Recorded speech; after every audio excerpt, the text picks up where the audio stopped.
परमपूज्य परमात्मा एक टिमकीच्या वतीने घटनामूर्ती संस्था शांतीनगर कळमना शाखा याच्या वतीने चर्चा बैठक रमेशजी बोंद्रे माझ्या इथं सुरू आहे। या चर्चा बैठकीमध्ये भगवान बाबा हनुमानजी उपस्थित आहे, यांना माझा प्रणाम। तसेच सद्गुरू महान त्यागी बाबा दुंदेजी उपस्थित आहे, यांना माझा प्रणाम। तसेच वाराणसी आई उपस्थित आहे, आईला माझा प्रणाम। तसेच कळमना शाखेचे मार्गदर्शक तसेच कळमना शाखेतले ज्येष्ठ सेवक सेवकिनी बालगोपाळ आजच्या चर्चा बैठकीचे अध्यक्ष यांना सगळ्यांना माझा नमस्कार। हे बैठक 4 तत्व 3 शब्द आणि 5 नियमावर उपस्थित असते। 4 तत्व 3 शब्द आणि 5 नियम बाबांना आपल्याला शिकवलेले आहेत आणि ते शिकवणीप्रमाणे आपल्या जीवनामध्ये आचरणामध्ये आणूनसानी आपल्याला जीवन जगायचं आहे। आपल्याला जीवन कसं जगायचं हे माहीतच नव्हतं, म्हणूनच आपण गुरुमार्गी आलो, तरी पण आपण कुठंतरी चुकत असतो। मी बी चुकत असतो, भगवंता करतानी कर्म करतानी कुठंतरी मी चुकत असतो। पूज्य पाठीमध्ये चुकत असतो, सकाळच्या विनंतीमध्ये, संध्याकाळच्या प्रार्थनेमध्ये, चर्चा बैठकीमध्ये चुकतच असतो। कारण की मी कर्म करतानी मला आठवण राहत नाही काही गोष्टी, याच्यामुळे मी चुकून जातो। भगवंता याची मी क्षमा मागतो। आपला बालक समजून सानी या बालकाला क्षमा करा। आणि भगवंता माझी ताकद नाही बोलण्याची, बोलवणारे बोलून घेणारे भगवंताचे गुण गाऊन घेणारे आपण करता करविता भगवान। माझ्या भावानं सांगितलं आहे की भगवंत मानवामध्ये मी न बघितला, मी न काही सडकावर नाही बघितला, घराच्या वरती नाही बघितला, म्हणून भगवंत मानवात आहे। म्हणून मानव सेवा हे ईश्वर सेवा। माझ्या भावानं मला तर सांगितलं, मी मार्ग जेव्हा दारूचं व्यसन मला होतं तेव्हा दारू सोडासाठी मी या मार्गामध्ये आलो। 10 रुपये माझ्या खिशात नव्हते राहत, तर माझी रिश्तेदार आहे मावस बहीण, तिच्याकडे गेलो आणि तिनं मला ढोंगे काकाजीकडे नेलं। ढोंगे काकाजींनी सांगितलं या मार्गात मरावं लागते आणि दारू सोडून या मार्गामध्ये यावं लागते। तर आता आपल्याला काही मार्गाच्या बाऱ्यात समजत नव्हतं। ठीक आहे काकाजीकडे गेलो आणि काकाजीने सांगितलं ज्याप्रमाणे सगळ्या सेवकांना सांगतो का आपल्या घरचं सगळे देव साईडले करा, गुन्हाधाना करा आणि मग माझ्याकडे या। पण त्याच्याकडे गेल्यानंतर त्यांनी जे 3 दिवसाचे कार्य दिल्याच्या नंतर आपण त्या कार्य कसे करायचे, 3 दिवसाचे, 7 दिवसाचे, 21 दिवसाचे, हे समजत नाही होतो। जसं त्यांनी सांगितलं त्या कार्यामध्ये चुकत पण असत, हे मला आठवण नाही, पण चुकत असत। तर भगवंता मी चुकलो आणि चुकत ह्या मार्गाला काही समजलो नाही।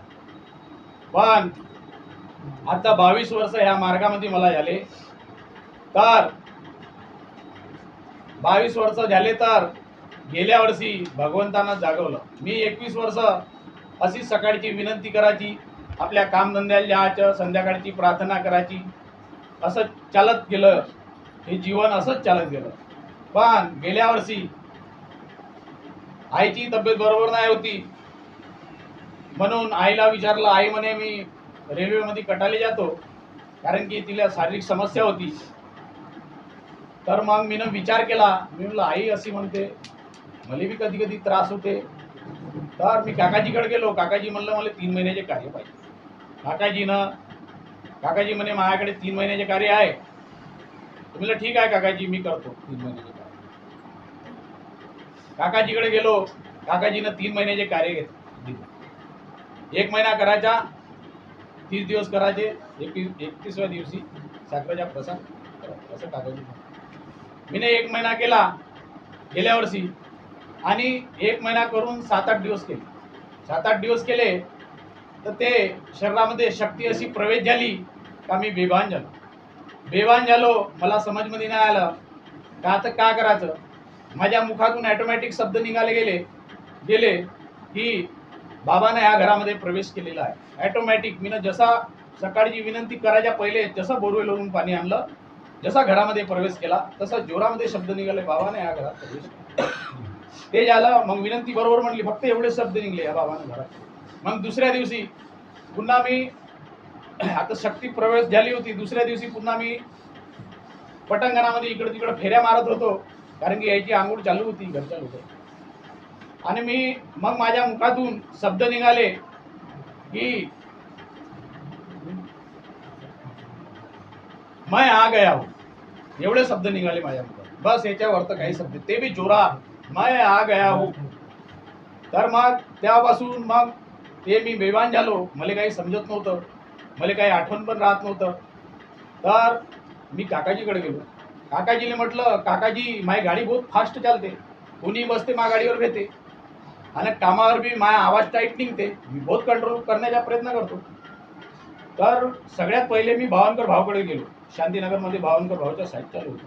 भावनकर भाऊकडे गेलो. भावनकर भाऊ, माझ्यामध्ये काही परिवर्तन दिसते का? भावनकर भाऊ म्हणे नाही. मग त्याच्यासोबत मी 15 मिनिट बोललो. भाऊ म्हणे भाऊ, कारण की त्याच्यासोबत मी 2-3 वर्षापासून लगातार रोजच भेटत होतो, कारण की त्याच्या साईडवर माझ्या साईड चालत होती. त्याच्या मकानाचं काम, माझ्या नळाचं काम, तो मला काम देत होता, म्हणून चांगली मित्रता होती. भावनकर भाऊ आता पण आहे. भावनकर भाऊले म्हटलं, माझ्यामध्ये काही परिवर्तन दिसते का? मला थोडा वेगळाच वाटत आहे मी स्वतः. तर म्हणे नाही म्हणे. मग 15 मिनिटं बोलल्यावर भाऊ म्हणे, त्यामध्ये फरक पडला म्हणे, तू भगवंताले माफी माग, 3 ज्योती लाव म्हणे एका तासामध्ये. मी आलो घरी, 3 ज्योती लावल्या एका तासामध्ये. तरी अजून ते रात्री झोपल्यानंतर शांत, आणि सकाळी सूरज निघायच्या पहिलेपर्यंत मी शांत राहतो. सूरज जसा निघाला का पूर्ण तेज बिलकुल उठलं. मग इकडे तिकडे पूर्ण कामनानगर घुमायचा, आणि कामधंदे बोधनीले चालू होते. त्या बोधनीले जायच्या, कसं जाओ, तेथून वाडीले चालला जाओ, तेथून कसा काय येऊ मलाच माहीत नाही. मग ढोंगे काकाजीकडे गेलो. ढोंगे काकाजी म्हणलं, माझी गाडी बहुत फास्ट चालते. चेहरा पुरा लाल लाल होऊन गेला होता, चेहरा असं सुरून गेला होता. काकाजी जेवढं गेलो, काकाजी म्हणे तू तिथंच बस, माझ्या एवढं येऊ नको, त्या चेहरा बहुत लाल लाल आहे म्हणे. तर मग येतच सैतान आहे म्हणे, येतच भगवान आहे म्हणे. तर काकाजीनं का सांग, हा काकाजीनं फोटोची आंघोळ सांगितली. ते का मला काही आठवण राहत नव्हती. मग माझ्या घरवाली सोबत नेलं. मग मी म्हणलं, तू आठवण ठेव, जेव्हा मी करतो फोटोची आंघोळ, तू मला सांगत जा स्टेप बाय स्टेप. तर म्हणे ठीक आहे. मग त्याच्यानंतर ते झाल्यानंतर शांत काय होत नव्हतं. मग मी वाडी बसमे भाऊकडे गेलो. वाडी बसमे भाऊ म्हटलं, असं असं सकाळच्या वेळेस गेलो. वाडी बसमे भाऊ चूल पेटून सनी बसले होते, पाणी गरम करत होते. तर मग ते विचारायला सांग लागले. मी म्हणलं, मी शरीर नाही, मी मन भी नाही, मैं कोई और हूँ, आत्मा वगैरे असं काही म्हणत नव्हतो मी, मैं कोई और हूँ. मला शब्द लक्षात आहे. तर म्हणे तू कोई और है, ना जलता है, ना कटता है, ना मरता है. तर म्हणे जा म्हणे तिथं आश्रम मध्ये जाजो म्हणे, पालोऱ्याच्या तिथंच राहायचो म्हणे, झाडाच्या पाला खाजो म्हणे तू म्हणे, वाडी बसमे भाऊ म्हणे. तर मला काय ते समजे नाही. तर भाऊने बी सांगितलं. भाऊ म्हणे, वाडी बसमे भाऊ म्हणे, तू भगवंताकडे जास्त ध्यान करू नको. तू म्हणे टीव्ही पाहत जा, तू आपल्या कामधंद्यावर लक्ष करत जा, तुझ्या भगवंताकडे ध्यान लागलेलं आहे म्हणे. तू भगवंताकडे ध्यान करू नको जास्त. तू टीव्ही बघ, तू कामात मध्ये ध्यान दे, तू इथं तिथं ध्यान दे. तर मी इकडे तिकडे बी ध्यान देऊ, टीव्ही बी लाव, तरी माझं ध्यान भगवंताकडेच लागेल. मी भगवंताच्याच चर्चा करू, आणि ते शक्ती मला काय पागल्यासारखं लागेल. तर काही मी बडबड बी करो वस्तूतून जाताना, सगळ्यासोबत नमस्कार घेऊ, लहान पोरासोबत नमस्कार घेऊ, सगळ्याला वाटे का बोंद्रीजी नमस्कार आजपर्यंत घेत नव्हता, आता नमस्कार खाऊन गेले. अनेक वाल्यासोबत बी नमस्कार घेऊ, आणि ते नमस्कार माझ्या आता बी चालू आहे. जेव्हापासून सुरुवात झाली ते नमस्कार पूर्ण वस्तीमधून माझ्या रोजच्या राऊंड चालू आहे. असा पूर्ण कामनानगरमध्ये सगळ्यासोबत, लहान मुलापासून अनेक वाल्यापासून आपल्या शेवटापासून सगळ्यासोबत नमस्कार, ते माझी सुरुवात झाली. तर असं भगवंताना, जेव्हा भगवंत का है, बाबांना म्हटलेलं आहे कि भगवान मैंने मानव के अंदर देखा. ते सत्य गोष्ट है, बिल्कुल है. भगवान को हाथ में दिखा के नहीं बता सकते अपन, भगवान मानव के अंदर ही है. और जिसको लोग आत्मा बोलते हैं, वो शरीर से निकल जाती है, वो ऊर्जा, विज्ञान बोलता है उसको ऊर्जा. और बाबा ने बोला है भगवान निराकार निर्गुण शक्ती. मी हातात पकडून नाही दाखवू शकत, पण ते प्रत्येक मानवामध्ये आहे. त्या शक्तीचा मला अनुभव झाला की अरे, मी आजपर्यंत तर गलतफहमीमध्ये होतो. मला असं वाटत होतं का मी करता, अरे करता करिता भगवान आहे, पूर्ण सृष्टी भगवान चालून राहिला. आणि मला आजपर्यंत मी कन्फ्यूज होतो. मला असं वाटत होतं की मी कामाला जाईन तेव्हा माझा घर परिवार चालन, मी मेहनत करीन तेव्हा माझा घर परिवार चालन. हे तर माझी गलतफहमी आहे. कारण की ते शक्ती जे शरीरामध्ये आहे, ज्या शक्तीनं ते शरीर बनवलं, हे शरीर ह्या शरीराला ह्या शरीरामध्ये जे शक्ती आहे ते शक्ती ह्या शरीराला चालवते, ते शक्ती आपल्याला कामावर नेते. शरीर मी न बनवलं नाही, ह्या शरीराला चालवणारा मी नाही, तर मी घर परिवार चालू कसा शकतो? तर मग माझ्या लक्षात आलं का तेच शक्ती माझ्या पत्नीमध्ये आहे, तेच शक्ती माझ्या मुलाबाळामध्ये आहे, तेच माझ्या आईमध्ये आहे, तेच शक्ती सगळ्यामध्ये आहे. म्हणजे सगळ्यामध्ये भगवंत आहे. म्हणजे मी फक्त निमित्त मात्र आहो मी, आणि हे माझे काही नाही, सगळं हे भगवंताचं आहे. कारण की पत्नीच्या भगवंतानं पत्नीचा रूप घेतलेला आहे, मुला बाळाचा रूप घेतलेला आहे, भगवंतानंच मानवाचा रूप घेतलेला आहे. तर हे माझ्या लक्षात आलं. अरे मग म्हणलं कशाची चिंता? भगवंत जेव्हा आपला घर परिवार चालवत आहे, पूर्ण सृष्टी चालवत आहे, तर मी कशाला चिंता करू? तर म्हणून चिंता सोडली आणि करता करविता भगवान, मेरे घर परिवार को चला लेने वाला भगवान, काम धंधे पे लेके जाने वाला भगवान, काम से घर में वापस लाने वाला भगवान, चर्चा बैठक में हवन कार्य में लेके जाने वाला भगवान, करता करविता भगवान। फिर मैंने और आदमी फिर सोचा कि आदमी तो मोह माया अहंकार में फंसा हुआ है, अरे ये पीछे दौड़ रहा है, लेकिन ये साथ में कुछ भी नहीं जाएगा, ना उसका शरीर जाएगा ना धन दौलत जाएगी। और बाबा के यूट्यूब पे मैं मार्गदर्शन सुनता हूँ, बाबा ने बोला है मी कर्मबंधनात पडणार नाही, बाबाने म्हटलेलं आहे कर्मबंधन का आहे, याचा विचार मी चिंतन केला. अरे मी तर आजपर्यंत कर्मबंधनात पडलेलो होतो, मी करता बनलेलो होतो, मी असा करतो मी तसा करतो आणि सगळा जगत म्हणून राहिला मी करतो. अरे म्हटलं खेळ वेगळा आहे. बाबाने म्हटलं आहे मी कर्मबंधनात पडणार नाही, आज भी मार्गदर्शन आहे बाबा. तर बाबाने म्हटलं आहे जैसी प्रीत हराम से वैसी प्रीत भगवान से, अगर कर ले कोई वैकुंठ में चला जाए तो पल्ला ना पकडा कोई. अरे हे बी शब्द कोणते आहे? बाबाचे वेगळे शब्द आहे, याचा बी चिंतन करावं. त्याचा बी चिंतन केला. बाबानं काय टाकलेला आहे मोक्षाचा रस्ता. तर हा मार्ग आहे ना एवढा गहराईमध्ये आहे, पण ठीक आहे, माझ्या सेवकामध्ये भगवंत आहे, माझ्यामध्ये भगवंत आहे, तुमच्यामध्ये भगवंत आहे, पण भगवंतानं सृष्टीचा निर्माण करताना माया रचलेली आहे आणि त्या मायामध्ये आपण फसलेलो आहोत. म्हणून साधू संत म्हणते की मायाचा पसारा आहे. मी हमेशा मायावर मार्गदर्शन करतो की माया ते हळूहळू मला समजमध्ये येत आहे, पूर्ण समजमध्ये नाही आली. हा मार्ग पूर्ण समजमध्ये मला नाही आला, मार्गाची गैराई होत आहे, पण जेवढं समजमध्ये आलं तेवढं मी सांगू शकतो आणि सांगणारा तो आहे. माझी काही सामर्थ्य नाही, माझी ताकद श्वास घेवायची सुद्धा नाही, श्वास बी ऑटोमॅटिकली चालते. म्हणून करता करविता मी नाही, करता करविता भगवान, मी फक्त निमित्त मात्र. तर ये जानलं, जागेगा वो पाएगा और सोएगा वो खोएगा. तो जागना क्या होता है और सोना क्या होता है? सोने का मतलब आँख से तो देख रहे, लेकिन जो मोह माया में पड़ा हुआ है उसको बोलते सोना. मोह माया अहंकार में जो पड़ा हुआ है उसको सोना. और जो जाग जाता है, बाबा को भगवान क्यों दिखते थे मानव के अंदर? कारण की त्याचे जे ज्ञानाचे जे नेत्र आहे, जे डोळे आहे ते उघडलेले होते. या चमड्याच्या डोळ्याने भगवंत दिसत नाही, ज्ञानाचे. म्हणून बाबांना म्हटलं ज्ञान पररस मररस योगी. जेवढे मार्गदर्शन होतात मी ऐकतो, मी म्हणणार नाही भगवंत मला नाही दे. मोठ्या बैठकीत लहान बैठकीत टिमकी लाभन मी सोडत नाही, पण कुठं अगर फसलं राहिलो, कुठं शनिवारी काकाजी आमचे ढोंगे काकाजी शनिवारी त्यागाची किंवा नवा हवन ठेवते तिथं बोलवतात, म्हणून शनिवारची माझी टिमकीची चर्चा बघते सुटते किंवा कुठं फसलं राहिलं तेव्हा. पण बाबानं म्हटलेला आहे ज्ञान पररस मररस योगी. हा जो मार्ग आहे एवढा सोपा आहे आणि सरळ पण आहे आणि तेवढाच कठीण आहे. कारण की ज्ञान पररस मररस योगीचा मी शब्द नेहमी वापरतो का हा जो मेन मुद्दा आहे याले लपवा नको, याले सांगा. जेवढ्या प्रमाणात 50% आपण मोहमायाचे मार्गदर्शन करतो. का मी प्लॅट घेतला, मी मकान बांधला, मी ना एवढं गाडी घेतली, मी ना हे केलं, मी ना ते केलं, हे मायाचा खेळ आहे. याच्यात अगर फसून राहून आपण तर मोक्षात कधीही जाणार नाही. कारण की जेव्हा सेवक दुखी आणि परेशान राहते तेव्हा तो त्याला काही समजत नाही, तेव्हा ठीक आहे तो मेहनत करते, घरगृहस्थी उंचावर येते, त्याच्यानंतर त्याला बुद्धी येते ना का भैया बाबाने काहून असं म्हटलं आहे कि जैसी प्रीत हराम से वैसी प्रीत भगवान से कर ले, वैकुंठ में चला जाए पल्ला ना पकड़ा कोई. और ज्ञान परस मरस योगी क्यों बोला है?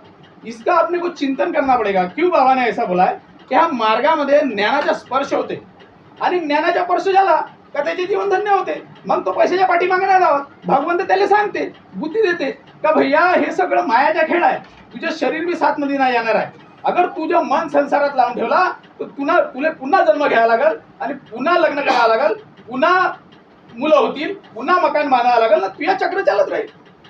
तर म्हणून आपल्याला ज्या इच्छा आहे, ज्या इच्छा आहे कधी संपणार नाही, पण तो भगवंत जेव्हा जागवते, जागृत शक्ती, दैवी शक्ती, निराकार निर्गुण शक्ती, जेव्हा भगवंत जागवते तेव्हा माणसाला बुद्धी भेटते, अरे ये तो सब माया है, इससे अपने को छूटना है. कैसी छूटेंगे? परपंच में रह के छूटना है.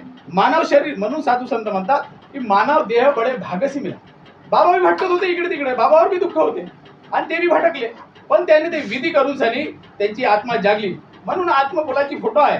त्या आत्मबोलाकडे कोणीही लक्ष करत असेल, एखादी सेवक, 2-4 सेवक, 5 सेवक, मी असं म्हणत नाही का कोणी लक्ष नाही करत बी असतील, त्या आत्मबोलाच्या फोटोमध्ये आहे, हे भगवान, हे मानव, तूने भला ही मुझे प्राप्त किया, लेकिन मैं भगवान हूँ और मानव ये बेईमान है, मैं मानव के ऊपर कदापि विश्वास नहीं करता. असे बाबाने भगवंतानं म्हटलं. कुठून म्हटलं? हृदयातून म्हटलं. आत्मामध्येच परमात्मा आहे, येथूनच बोलते जेव्हा शक्ती जागृत होते. ते 4 तत्वाची फोटो आहे. त्याच्यात लिहिलं आहे भगवत प्राप्ती केली. भगवत प्राप्तीचा मतलब काय होते? भगवंत मिळते माझ्या सेवकांनो, लेकिन ज्याले मिळन तोच बोलन ना कि भगवंत आए. बाबा ने क्या मतलब कि भगवान को मैंने देखा, लेकिन मानव के अंदर देखा, मैं हाथ में पकड़ के नहीं दिखा सकता, क्योंकि भगवान निराकार है, वो आकार के अंदर है. और बाबा ने म्हटलं आकार में ही विकार आहे. तर आपल्या आकार हा जो आहे शरीर, याच्यामध्ये विकार आहे, मनामध्ये विकार आहे. मग भगवंताची भक्ती करावं लागेल. कशी करावं लागेल? का मन शुद्ध करावं लागेल. याच्यामध्ये मोह, माया, अहंकार, वासना, कपट, छल आहे. तर हे जे आहे, जेव्हा भगवंत जागवते तेव्हा आपल्या लक्षात येते, अरे मायामध्ये तर जळणपणा बी आहे आणि कपटपणा बी आहे, छलपणा बी आहे. तर हे सगळे आपल्याला खतम नाही होऊ शकत, पण आपण कमी करू शकतो याला. आणि भगवंताले पाहिजे खरी श्रद्धा आणि तुमचे भाव. भगवंत इथंच बसलेला आहे, तुमच्या मनामध्ये का चालू आहे, कोणाच्या प्रती का नाही, तो सगळं जाणते ना. आणि एक चित्त, एक लक्ष आणि एक ज्ञान. एक लक्ष, एक चित्त आणि ध्यान. ध्यानामुळे मिळते ज्ञान, आणि ज्ञान म्हणून बाबांना सांगितलंय ज्ञान पररस मररस योग. त्या ज्ञानामुळे तुमचं जीवन धन्य बनते, ज्ञानाचा स्पर्श होते. जो 1 टाइम खाएगा वो योगी, 2 टाइम खाएगा वो भोगी, 3 टाइम खाएगा वो रोगी. तो ये अनुभव मानव को, इस मार्ग के सेवक को आ जाता है और उसका जीवन धन्य हो जाता है. फिर वो पैसे के पीछे नहीं भागता. पैसे के पीछे भागेगा तो वो फिर से जन्म लेगा, फिर से वही उसका चक्र चलते रहेगा. इसलिए बाबा ने, काकाजी भी म्हणतात ढोंगे काकाजी, आकडी शेवटच्या टप्प्यामध्ये कोणत्या योनीत टाकू, योनीच आखीरमध्ये येते. म्हणून 84 लाखाच्या असाची योनी आहे. म्हणून मन मरी ना माया मरी, मरा मरा शरीर आशा तुसना ना मरी, गए गए दास कबीर. मन भी नहीं मरता आदमी का, क्योंकि इच्छा है, बरोबर, और माया भी नहीं मरती जो भगवान ने रचा. मन मरी ना माया मरी, मरा मरा शरीर आशा तुसना ना मरी, गए गए दास कबीर. आशा तुसना का मतलब इच्छा है.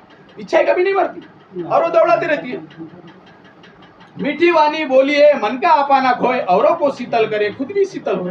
कड़वे शब्द क्यों वापरते हो? मीठे बोलिए ना. आप मीठे बोलेंगे तो आपको भी अगले वाला मीठा ही बोलेगा, गलत नहीं बोलेगा. जात ना पूछो साधु से, पूछ लीजिए ज्ञान, मोल करो तलवार का पड़ी रहे तो म्यान. जात पूछना ही नहीं है. बाबा ने किसी को जात पात नहीं पूछा. बाबा ने किसी को जात पात नहीं पूछा.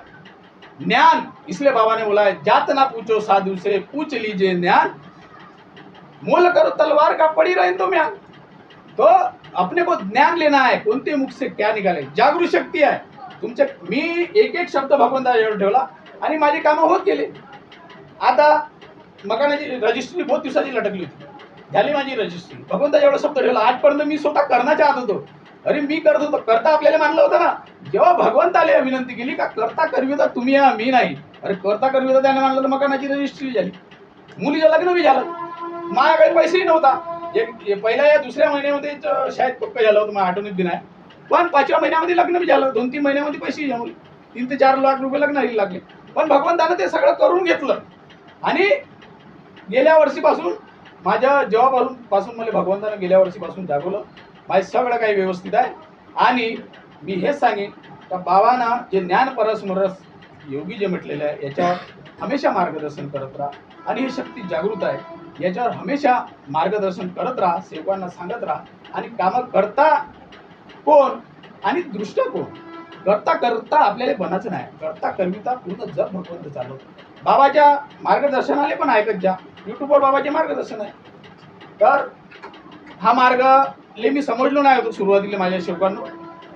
तर भगवंतानं गेल्या वर्षीपासून जागवलं. तेव्हापासून मी थोडासा समजण्याचा प्रयत्न करतो. पूर्ण मी समजू शकत नाही, कारण की बहुत खोल आहे, बहुत गहराई आहे त्याच्यामध्ये. आणि जो अगर जास्त करायला गेला तो पागल भी होऊ शकते, मरू भी शकते, आंधळा भी होऊ शकते. म्हणून जास्त गहराईमध्ये मी कसा वापस आलो. आता लोक म्हणतात का ब्रह्मांड चढते, ब्रह्मांड चढते. आता दुसऱ्याच्या मुखातून ऐकता म्हणून ब्रह्मांड कसं चढवा लागते हे माहिती नाही. कसं चढवा लागते? अरे मी चढून तर गेलो, पण वापस येणं मला माहित नव्हतं ना. पण भगवंताजवळ माफी मागितली, विनंती केली आणि भगवंतानं मला शांत केलं. आज मी शांत आहो, माझ्या जीवन धन्य झालं आणि सफल झालं. म्हणून भगवंता, मी मार्गदर्शक करताना भगवंता कुठं चुकलो, मला क्षमा करा भगवंता, कारण की मी अज्ञान आहे. माझी सकाळची विनंती कशी होते, हे भगवान बाबा हनुमान जी, इस बच्चे को मानव जन्म दिए, मानव जन्म दे के दुनिया दिखाए, दुनिया दिखा के इतना अच्छा सुंदर परिवार दिए, इतने अच्छे सेवक भाई दिए, इतने अच्छे रिश्तेदार दिए, और मेरे बाबा मुझे मिले, मेरा मानव जन्म धन्य हो गया भगवान. मैं आपको कोटि कोटि धन्यवाद करता हूँ, भगवान को भी और सब जिन्होंने मेरा साथ दिया सबको मैं धन्यवाद करता हूँ, क्योंकि मुझे मानव जन्म मिला और मानव जन्म से ही मोक्ष का रास्ता है. और जीते जी है, मरने के बाद मोक्ष नहीं मिलता. इच्छा है, अपने को खत्म करना पड़ेगा. जब तक इच्छा है जन्म मिलना पड़ेगा. म्हणून मला भगवंतानं जेवढी बुद्धी दिली मी तेवढाच बोली. ह्या बोलण्या चालण्यामध्ये भगवंता, मी कुठं चुकलो भगवंतानं चुकत असतो, कारण की मी कर्म करता आहोत. म्हणून याची मी क्षमा मागतो. आपला अज्ञान बालक, अज्ञानी आहे बाबा मी, मला सत्यता मालूम नाही. अज्ञान बालक समजून सांनी क्षमा करावे अशी मी आपल्याला प्रार्थना करतो. भगवंता आपलं बालक समजून क्षमा करावे. तसेच माझे सद्गुरू महान ते की बाबा दुंदेजी, मी अज्ञान आहे बाबा, 4 तत्व 3 शब्द 5 निमात चुकत असतो बाबा, याची मी क्षमा मागतो. आपलं बालक समजून सांनी बाबा ह्या बालकाला क्षमा करा अशी मी आपल्याला प्रार्थना करतो. आईला सुद्धा प्रार्थना करतो, ह्या बालकाला क्षमा कर. तसेच माझे आजच्या बैठकीमध्ये मार्गदर्शक यांना सुद्धा क्षमा मागतो. ज्येष्ठ सेवक सेवकिनी, बाल गोपाळ, घर परिवाराला सगळ्यांना मी क्षमा मागतो. आपलं बालक समजून क्षमा करावी अशी मी सगळ्यांना प्रार्थना करतो. सगळ्यांना माझ्या नमस्कार. बोला बोंदळे भाई, करा मात्र.